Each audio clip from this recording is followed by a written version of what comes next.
সাথে যে জড়িত এবং এই ঘটনার যে ওখানে যে প্রত্যক্ষভাবে ছিলেন যে ডিসি মাসুদ, উনি থাকা অবস্থায় এবং ওনার প্রত্যক্ষ পরোক্ষ নির্দেশ বলা যায়, এবং সে তো এখানে ছিলেনই, তার থাকাকালীন আমাদের উপরে এভাবে কোন প্রমাণ ছাড়া, দোষী সাব্যস্ত করা ছাড়া আমাদের উপর যে আক্রমণ, সেটার বিরুদ্ধে তদন্তের আমরা কথা বলেছি এবং তারা বলেছে তদন্ত করবে।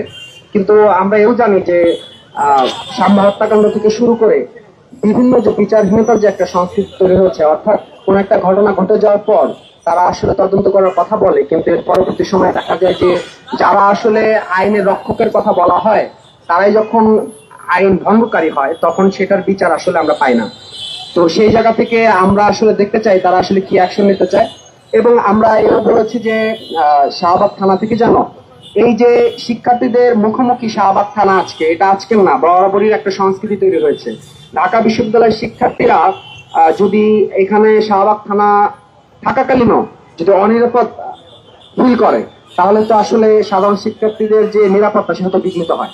তো সেই জায়গা থেকে তারা আসলে, আমরা চেয়েছিলাম যে আপনারা একটা, যেহেতু আমাদের যে মিডিয়ার সামনে যেভাবে নিয়ে আসা হয়েছে, তারাও মিডিয়ার সামনে এইভাবে সকলের সামনে বার্তাটা পৌঁছাক যে আসলে নানাজন তো নানাভাবে এটা ভুল বোঝাবুঝি হচ্ছে যে আসলে কেন কি হয়েছে, তারা একটা বিস্তারিত একটা ঘটনা, তারা শাহবাগ থানা কর্তৃপক্ষ থেকে এটার ক্ষমা চেয়ে আমরা বলেছিলাম একটা পদক্ষেপ নিতে।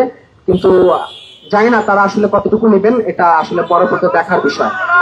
আর আমরা দেখা যাক, এটা তাদের এখন পুরোটাই ডিপেন্ড করে হচ্ছে আমাদের যে দাবি দেওয়া সেটা তারা কতটুকু বাস্তবায়ন করছে। যদি এবং একই সাথে বলেছিলাম যে যারা আসলে ঘটনার সাথে দায়ী তাদেরকে অব্যাহতি দেওয়ার কথা, তদন্ত সহকারে, তদন্তের মধ্য দিয়ে।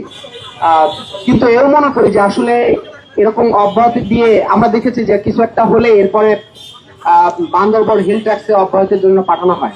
অর্থাৎ এই যে শাসন চক্র, এটা বারবার এরকম একটা চক্রমান পর্যায়ে, এটা আসলে কোনো রূপ পরিবর্তন হচ্ছে না।